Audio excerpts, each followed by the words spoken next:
के पहुंचेंगे, पहुंचेंगे जरूर। इसलिए राम को पाना लक्ष्य है। किस रूप में राम आ रहे हैं हमें इस पर विचार नहीं करना है। राम हमारे घर में आ जाएं, हमें इस पर विचार करना है। तो राम दो से ही आ सकते हैं, तुलसी और तुलसी कृत।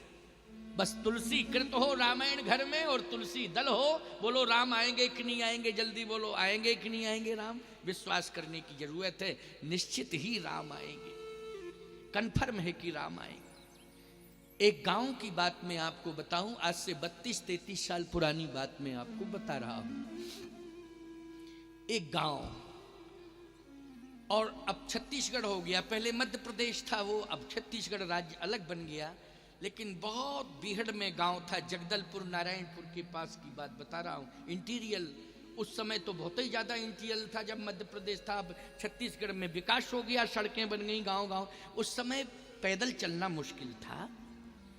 मैं गया, जैसे पहुंचा तो सामान्य सा गांव था, पूरा गांव इकट्ठा हो गया। एक पेड़ के नीचे एक चौकी डाल दी, तखत चौकी, बाजोट डाल दिया, उस पर मुझे बिठा दिया। तो मैंने कहा भैया रामायण लाओ, रामायण। तो कई लोगों के यहाँ रामायण थी, ऐसा नहीं कि कहीं रामायण उस गांव में था ही, 2-4 घरों में रामायण थी। लेकिन मैं आपको एक बात बताऊं, जैसे मैंने ये कहा कि रामायण लाओ, तो गांव के बाहर जिस वृक्ष के नीचे जो बाजोट डाली गई थी बैठने के लिए, उसी वृक्ष के पास में एक व्यक्ति का छोटा सा टूटा फूटा एक लकड़ी का झोपड़ी टाइप का मकान था। सेवादार था उस गांव का। तो रामायण आने में विलंब हुआ थोड़ा, गए लोग लेने के लिए, तुम चले जाओ तुम चले जाओ, रामायण लाने में देर हो गई थोड़ी। तो मैंने कहा इस गांव में रामायण नहीं है क्या? मैंने कहा जब इस गांव में रामायण नहीं है तो रामायण क्या सुनावे? मैंने कह दिया सामान्य शब्दों में, भाई देर हुई, गए तो थे रामायण लाने के लिए, लेकिन थोड़ा सा 500-700 मीटर दूरी पर व्यवस्था थी, गए लोग दौड़े, लेकिन देर हुई। तो मैंने कहा इस गांव में रामायण नहीं है क्या? जब रामायण नहीं है तो मैं क्या रामायण सुनाऊं? उस व्यक्ति की पहले तो हिम्मत नहीं पड़ी, लेकिन जब मैंने इस बात को कहा तो वो अपने झोपड़ी के अंदर गया, छोटा सा गुटका, छोटा सा जो मजला साइज का अर्थ वाला, वो छोटा सा था, तो वो लेके आया और कहा महाराज ये है रामायण। हमने कहा तुम रामायण पढ़ते हो? बोले मैं पढ़ा नहीं हूं। फिर तुम रामायण रखे हो? कहे हाँ महाराज रामायण रखे हो। क्या करते हो? बोले बस रामायण को प्रणाम करता हूं और आरती अगरबत्ती से आरती कर लेता हूं। मैंने कहा तुम्हें कुछ अनुभव हुआ? रामायण क्यों रखते हो? क्या श्रद्धा, तुम्हें क्या लाभ हुआ ना जब तुम पढ़ते नहीं हो? कहे महाराज एक बार सत्संग में मैंने सुना था कि तुलसी कृत रामायण और तुलसी दल जिस घर में होता है निश्चित भगवान आते हैं। जहां पर आप आए हो मेरा घर समीप में ही है। आज आपके दर्शन से मुझे महसूस हो गया कि तुलसी और तुलसी कृत रामायण के प्रभाव से संत नहीं भगवंत ही आ गए हैं हमारे घर में, हमारी झोपड़ी के सामने। आज मुझे विश्वास हो। देखा आपने, उसको यही विश्वास हुआ कि भगवान आ गए। और गांवों में आप जानते हो कि लोग कहते हमने भगवान को तो देखा नहीं, लेकिन संत पधार गए, उनका दर्शन कर लिया तो हमने तो भगवान का दर्शन कर लिया। क्यों भाई, ये भाव होता है कि नहीं? हमें तो भगवान मिल गए। उस व्यक्ति ने एक ही बात कही कि हमने सत्संग में सुना था कि तुलसी और तुलसी कृत से भगवान आते हैं घर में। तो आज मेरी झोपड़ी सामने ही तो है, जहां आप बैठे हैं। इस परिसर की झाड़ू मैं रोज लगाता हूं, मैं तो झाड़ू वाला हूं, झाड़ूदार हूं। लेकिन आज विश्वास हो गया कि और आज रामायण भी लेट आ रही है, गांव से विलंब से आ रही है। आज मेरी ही रामायण आपके सामने आई, जो रामायण में रखी था वो आपके सामने पहुंची। फिर मैंने उसकी रामायण को सिर पर रखा और पूजा की। उसी ग्रंथ, उसी रामायण के माध्यम से मैं 3 दिन तक वहां बोला। उसी की रामायण थी। ईमानदारी के साथ बताओ, विश्वास की बात है कि नहीं? आज भी 32 साल बाद उसका नाम, उसका स्मरण, उसका स्वरूप आज मुझे याद आ रहा है। बोलो भाई, आ रहा है कि नहीं आ रहा है? पूरे भारत में जाता हूं लेकिन आज भी स्मरण हो गया। 32 साल बाद मैं वो बात कर रहा हूं, समझ गए? 32 साल बाद उसका नाम भी याद है। धनुआ धनुआ लोग कहते थे उसको, धन्नूलाल नाम होगा, धनुआ धनुआ करके उसको कहते थे। उसका ये नाम था, आज नाम याद है। बूढ़ा था, मर गया होगा, फिर मैं गया भी नहीं, लेकिन आज वो गांव, वो नाम और वो छवि, वो दृश्य आज कथा में याद आ रहा है। किसके प्रभाव से? ईमानदारी से बताओ। रामायण के प्रभाव से। किसके प्रभाव से? रामायण के प्रभाव से। कितने अमीरों के यहां जाता हूं, कलकत्ता, मुंबई जाता हूं, दिल्ली, अभी तो दिल्ली से ही लौटा हूं, तमाम अमीरों के घरों में जाता हूं, सब कुछ, लेकिन शायद उनकी चर्चा कभी कभी निकलती हो, नहीं तो निकलती नहीं है। आज उसकी चर्चा निकल पड़ी। किसके कारण निकली? रामचरितमानस के कारण। अभी अभी एक व्यक्ति ने मुझे लगभग वो 1.25 किलो चांदी का एक पात्र था, अभी अभी दिया, अभी अभी तो दे दिया। बोले महाराज इसको सेवा में स्वीकार। 1.25 किलो चांदी होगी वो तौल में, तो एक पात्र टाइप का बनाया, उसने भेंट किया। अभी अभी की बात है ये। वो पात्र जो है हमको मिला, और सत्य कह रहा हूं आपसे, जिस दिन से मिला है, कहां रखा है, ये चेलों के पास ही होगा, या आश्रम गया था तो ये लोग दे आए होंगे वहां। क्यों बाबा? आश्रम में, ये कह रहा आश्रम में पहुंच गया है। जिस दिन मिला उस दिन के बाद मैंने ये भी नहीं पूछा कहां गया, किसको दिया, क्या हुआ, क्या नहीं। 1.25 किलो चांदी थी, नहीं रात दिन तो चांदी ही चांदी रटता, और मिल जाए कहीं। किसके यहां मिलेगी उसी के यहां जावे? नहीं नहीं, सोना चांदी ये मिलता रहता है, ये तो मिलता रहता है। ये क्या है? ये साधन है सब। रुपया, पैसा, सोना, चांदी, बोलो ये क्या है? ये साधन है। लेकिन ये ग्रंथ हमारी साधना है प्यारे। इस ग्रंथ के बल पर हमें भगवान मिल सकते हैं। बोलो मिल सकते हैं। भगवान तक पहुंचाने वाला ये क्या है? एक साधन है, ग्रंथ। संसार में उपलब्धियां तमाम सोने चांदी से प्राप्त हो सकती हैं, लेकिन वो संसार तक सीमित हैं। लेकिन ये ग्रंथ क्या है? ये हमारे भगवान से जुड़े हुए हैं। जगत से निकाल के हमको जगदीश से जोड़ेंगे ये ग्रंथ। और कथा यदि हमारे हृदय में रहेगी तो ईमानदारी के साथ बताओ, हमें इस जगत से ले जाएगी जगदीश के पास। कौन ले जाएगी? कथा ले जाएगी।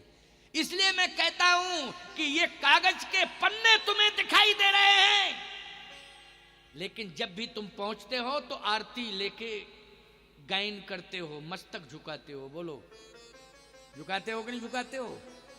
और पेपर का ढेर लगा हो, अखबार का, तो आरती उतारते हो। ओम जय अखबार हरे, हैं? तुमको पढ़ के हम प्रधानमंत्री से मिले। बोलो आरती करते हो पेपर अखबारों की? नहीं करते हो ना। और रामायण की आरती, हनुमान चालीसा जरा सा है, छोटा सा, अगर वो भी रखा हो तो आरती उतारने लगोगे? क्यों? ये तो बहुत बड़ी बात है, बहुत मोटा ग्रंथ है। हनुमान चालीसा कितना पतला होता है, छोटा सा होता नहीं, 5 मिनट नहीं लगते, पाठ हो जाता है। अगर वो भी दिखाई दे जाए तो क्या आरती करोगे कि नहीं? प्रणाम करोगे कि नहीं करोगे? कागज को प्रणाम नहीं कर रहे हो, साइज को प्रणाम नहीं कर रहे हो। इसमें जो भी भरा पड़ा है हनुमान जी से मिलाने वाला, राम जी से मिलाने वाला सार। किससे मिलाने वाला? हनुमान जी से और राम जी से मिलाने वाला सार भरा पड़ा है। इसलिए इसमें ताकत बहुत है। दिखाई दे रहा कागज के पन्ने हैं, लेकिन इसमें भगवान से मिलाने वाला संपूर्ण सार है। इसलिए हम आरती उतार रहे हैं कि आपको पढ़ के हम भगवान से मिलेंगे, ये भाव है। और पेपर को पढ़ के हम किससे मिलते हैं? पेपर को पढ़ के हम दुनिया से मिलते हैं, और रामायण को पढ़ के हम किससे मिलते हैं? दुनिया बनाने वाले से मिलते हैं कि नहीं? पेपर पढ़ने के बाद होता है रद्दी, उसका नाम क्या हो जाता है? पेपर आपने पढ़ा और पढ़ने के बाद फिर वो पेपर नहीं रहता, उसका नाम क्या हो जाता? रद्दी। रद्दी, उसका नाम क्या पड़ गया? जल्दी बोलो, रद्दी। लेकिन याद रखना, दुकान पर हम गए तो हमने पुस्तक के रूप में देखा, लेकिन जैसे ही देखा भैया क्या है ये रामायण है। रामायण है, निछावर क्या है बता दो। श्रद्धा उत्पन्न हुई। वैसे पुस्तक के रूप में दिखाई दे रहा था तो हमने देखा जी तो पुस्तक रखी है। फिर हमने कहा भैया ये है क्या? तो दुकानदार ने कहा ये रामायण है। तो तुरंत हमने हाथ जोड़े, कहा भैया निछावर बताओ उसकी क्या है। अच्छा, निछावर लेके हम घर ले आए। फिर हमने आरती उतारी आरती की नहीं। अच्छा, ईमानदारी के साथ बताओ, जितनी पुरानी रामायण होगी उतनी श्रद्धा बढ़ेगी, और जितना पुराना पेपर होगा उतनी ही रद्दी में भी रद्दी। बोलो भाई, जितना पुराना। क्यों? कारण क्या है? कारण यही है कि पेपर में जितनी भी बातें लिखी हैं वो संसार से संबंधित लिखी। बोलो, लिखी है कि नहीं? और पेपर पढ़ने से हम संसार से जुड़े हैं, इसलिए उसमें जितनी बातें हैं वो रद्दी। और रद्दी हो गया, वो हो गया कि नहीं? क्योंकि जगत से जो जुड़ेगा वो नश्वर क्या माना जाएगा? नश्वर। और जो ग्रंथ से जुड़ेगा, ग्रंथ जगदीश से जुड़ेगा, हम रामायण को पढ़ के अमर हो जाएंगे प्यारे, भगवान से जुड़ जाएंगे, हमारी कीर्ति अमर हो जाएगी। क्या हो जाएगी? हमारी कीर्ति अमर हो जाएगी। इसलिए रामायण पढ़ने वाले दुनिया से चले गए, लेकिन अमर है उनकी कीर्ति। बोलो, तुलसीदास जी ने भगवान शंकर की कृपा से रामायण लिखी, हनुमान जी की कृपा से, लेकिन कीर्ति अमर हो गई। बोलो, हो गई अमर कि नहीं हो गई? बड़े बड़े व्याख्याकार मानस के वो चले गए, लेकिन उनकी कीर्ति अमर हो गई। अभी कलयुग में ही आपको मालूम है, वैसे तो अयोध्या में श्री करुणा सिंधु जी महाराज बहुत बड़ी टीका किए हैं रामचरितमानस पर, लेकिन लोग उनका नाम भूल गए। परंतु रामकिंकर उपाध्याय का नाम तो आज भी लोग जानते हैं। बोलो, जानते कि नहीं? जिन्होंने मानस पर प्रतीकवाद में बहुत अच्छी अच्छी व्याख्याएं की हैं। तो उनकी कीर्ति, शरीर चला गया लेकिन कीर्ति अमर हो गई, क्योंकि रामायण से जुड़े ना, रामायण पढ़ी। इसलिए तुम लोग भी अखबार पढ़ो, हमारा विरोध नहीं है, और दुनिया की पत्रिकाएं पढ़ते हो, पढ़ते रहो, लेकिन 24 घंटे में 10 मिनट के लिए रामायण जरूर पढ़ो। ये मेरा कहना है, रामायण जरूर पढ़ो। और अब तो रामायण पढ़ने के लिए इतना बढ़िया सुगम तरीका है कि मोबाइल लिए हो, उसमें सर्च करो तो रामायण आ जावे। गुटखा भी डालने की जरूरत नहीं है। क्यों भाई? बोलो, कहीं भी हो, खेत खलियान में, कहीं रास्ते में, बोलो रामायण तुरंत आ जाएगी कि नहीं आ जाएगी मोबाइल में? बस थोड़ा सर्च करने की जरूरत है। 5 मिनट को पढ़ लिया करो, और फिर हमसे 6 महीने बाद बात करना, मोबाइल से बात करना कि क्या फायदा मिला और क्या नुकसान मिला। ये बात कर लेना ना। चिंता क्यों करते हो? क्या हम 6 महीने में मर जाएंगे क्या? क्यों भाई? अभी तो भगवान की कृपा रहेगी तो पता नहीं कब तक चलते रहें, और जिंदगी का कोई ठिकाना नहीं है। लेकिन सत्य है, विश्वास ये है कि हमने भगवान से एक ही प्रार्थना की है, और कोई दूसरी एक ही प्रार्थना, कामतानाथ जी से जब जाते हैं हम भगवान से एक ही प्रार्थना करते हैं कि मुझे कुछ नहीं चाहिए आपसे, फिर भी कुछ चाहिए तो ये चाहिए, यही देना। क्या? चित्रकूट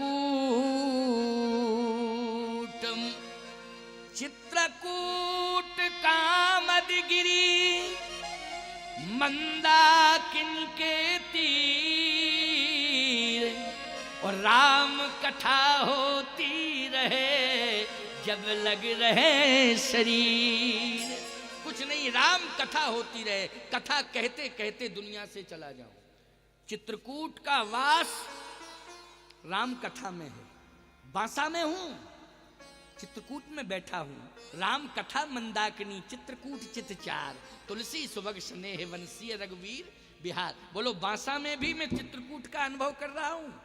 ये बांसा का अनुभव नहीं कर, राजस्व रिकॉर्ड में होगा बांसा तुम्हारा, ये सरकारी राजस्व रिकॉर्ड है, बांसा है, लेकिन मेरे आध्यात्मिक रिकॉर्ड में ये चित्रकूट धाम है, तीर्थराज प्रयाग है। मैं प्रयाग और चित्रकूट धाम में बैठा हूं और अयोध्या में भी बैठा हूं। संत सभा अनुपम अवधि, जहां पर संत आ जाएं वो अनुपम अवधि का दर्जा प्राप्त हो जाता है। बोलो यहां पर संत हैं तो ये अयोध्या भी बन गया कि नहीं? संतों के कारण प्रयाग भी बन गया और कथा के कारण चित्रकूट बन गया।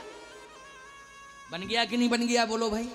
तो तुम्हारी दृष्टि में या सरकारी दृष्टि में, सरकार की दृष्टि में ये राजस्व रिकॉर्ड में बांसा होगा, लेकिन मेरी दृष्टि में तो ये बांसा नहीं, ये तो भगवान की कथा का निवासा बन गया है। ये बांसा भगवान की कथा का निवासा बन गया है ये बांसा। इसलिए ये तो चित्रकूट भी है, प्रयाग भी है और अयोध्या भी है।